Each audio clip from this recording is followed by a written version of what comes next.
Welcome friends, welcome to India சமையல். இன்றைக்கி வீடியோவில் ஹெல்த்தியான ஸ்நாக்ஸ் ரெசிபி, வெறும் ராகி மாவும் சேமியா வச்சு ஹெல்த்தியான ஸ்நாக்ஸ் ரெசிபி உங்களுக்கு நான் செஞ்சு காமிக்க போகிறேன். நம்ம சேனலை ஃபஸ்ட் டைம் பார்க்குறதா இருந்தால் சப்ஸ்கிரைப் பண்ணி வச்சுக்கோங்க. அப்போ தான் நான் போகிற ஒவ்வொரு நோட்டிஃபிகேஷனில் வரும். இப்போ ஒரு கடாயில் கொஞ்சமாக தண்ணி சேர்த்துக்கோங்க. ஒரு டம்ளர் அளவுக்கு தண்ணி சேர்த்துக்கோங்க. 1/4 டீஸ்பூன் அளவுக்கு உப்பு, ஒரு கப் அளவுக்கு நான் சேவரட் சேமியா சேர்த்துருக்கேன். கொஞ்சம் கெட்டியான பதமாக இருக்கும் பாருங்கள், அந்த மாதிரி சேமியாவாக சேர்த்துக்கோங்க. சேர்த்துட்டு ஒரு கொதி வந்த நிமிஷத்தில் நம்ம ஸ்டவ் ஆஃப் பண்ணிடணும். ரொம்ப நேரம் வேக வைக்கக்கூடாது. இப்போ இந்தளவுக்கு ஒரு கொதி வந்தால் போதும், ஸ்டவ் ஆஃப் பண்ணிடுங்க. இதை நம்ம வடிகட்டி எடுத்துக்கிறலாம்.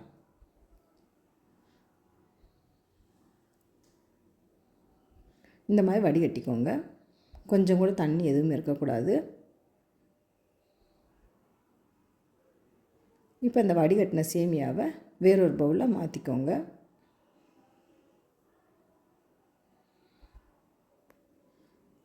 இப்போ இந்த ஒரு கப் அளவுக்கு சேமியாவுக்கு நான் 3/4 கப் அளவு ராகி மாவு சேர்த்துருக்கேன். தேவைப்பட்டால் நீங்கள் ஒரு கப் அளவு கூட சேர்த்துக்கோங்க.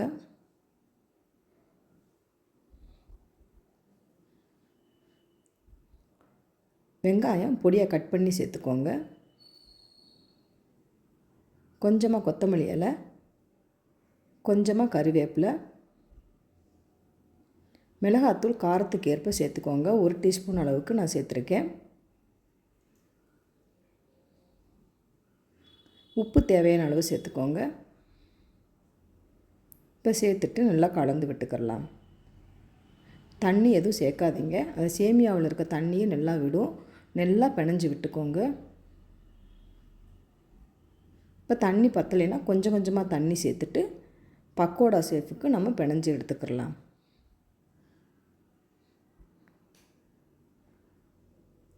இப்போ இந்தளவுக்கு நல்லா சாஃப்டாக பிணைஞ்சாச்சு. 1 டீஸ்பூன் அளவுக்கு அரிசி மாவு சேர்த்துக்கோங்க. இப்போ அரிசி மாவு சேர்த்துட்டு நல்லா கலந்து விட்டுக்கிறலாம்.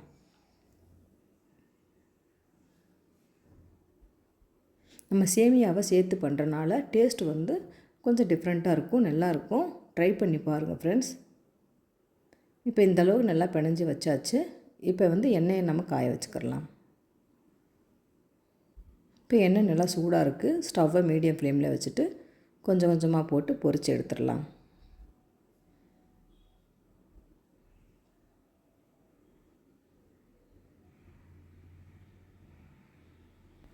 டக்குன்னு பண்ணிடலாம். சேமியாவும் ராகி மாவு இருந்தால் போதும், ஈஸியாக நம்ம இந்த ஸ்நாக்ஸ் பண்ணிடலாம். நல்லா கோல்டன் ப்ரௌன் நல்லா வரணும். நல்லா கிறிஸ்பியாக வந்த பிறகு எடுத்துடலாம்.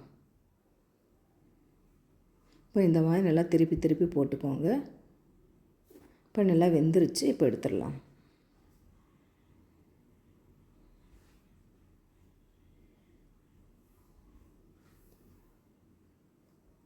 ராகி மாவில் சாப்பிடாத குழந்தைகளுக்கு இந்த மாதிரி நீங்கள் செஞ்சு கொடுங்க. கொஞ்சம் டிஃப்ரெண்ட்டாகவும் இருக்கும். மீதம் இருக்க மாவு இந்த மாதிரி கொஞ்சம் கொஞ்சமாக போட்டு பொரித்து எடுத்துடலாம்.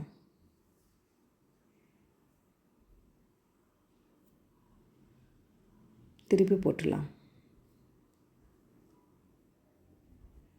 இப்போ பார்த்தீங்கன்னா நல்லா வெந்துருச்சு, எடுத்துடலாம். சூப்பராக இருக்கும் ஃப்ரெண்ட்ஸ். ட்ரை பண்ணி பாருங்கள். கொஞ்சம் டிஃப்ரெண்ட்டான முறையில் நான் செஞ்சுருக்கேன். ட்ரை பண்ணி பார்த்துட்டு கமெண்ட் பண்ணுங்கள். எவ்வளோ கிறிஸ்பியாக இருக்குதுன்னு சொல்லி நான் எடுத்து காமிக்கிறேன். நல்லா கிறிஸ்பியாக இருக்கும், நல்லா சாஃப்டாகவும் இருக்கும். ட்ரை பண்ணி பார்த்துட்டு கமெண்ட் பண்ணுங்கள். உங்களுக்கு இந்த வீடியோ பிடிச்சிருந்துச்சுன்னா லைக் பண்ணுங்கள், ஷேர் பண்ணுங்கள், கமெண்ட் பண்ணுங்கள். உங்களை நான் வேறு எப்படி சந்திக்கிறேன். பாய். தேங்க்ஸ் ஃபார் வாட்சிங்.